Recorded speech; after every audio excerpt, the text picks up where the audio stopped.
Please raise your right hand and repeat after me.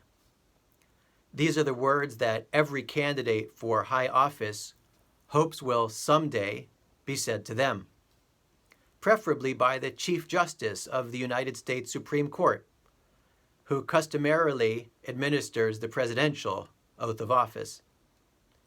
Rabbi Danny Nevins of JTS wrote about this secular ritual and its spiritual and even religious origins, noting that most of those who are sworn in place their left hand on a Bible while raising their right.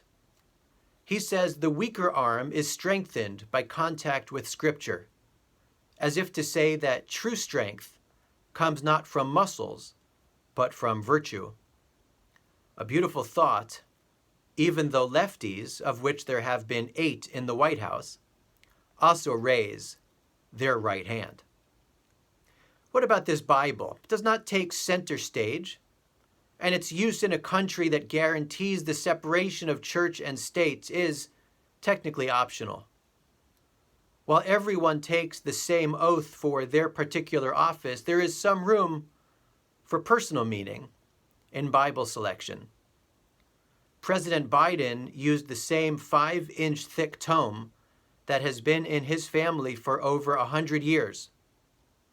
In it is inscribed the record of many milestones and achievements that it has accompanied, touchingly including when his late son Beau was sworn in as Delaware's Attorney General.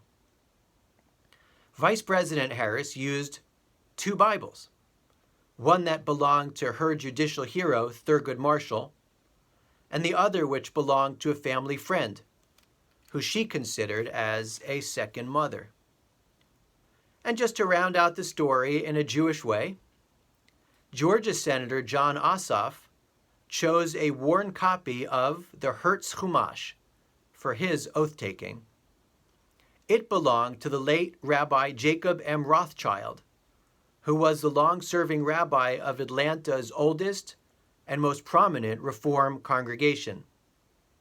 He was an outspoken proponent of civil rights, an ally of Dr. King, and as a result of his efforts, in 1958, his synagogue was bombed, causing damage, but thankfully no injuries. It didn't scare him away, and he continued the work and the long march toward equality. Senator Ossoff was born after Rabbi Rothschild died, yet one seeks to carry forward the legacy of the other. This was symbolized in the copy of the Torah that he held in his left hand while his right was in the air. In this week of the affirmation of democracy and what was, in the end, a peaceful transfer of power, may we all act with an eye toward helping the arc of the moral universe bend a little more abruptly toward justice. Shabbat Shalom.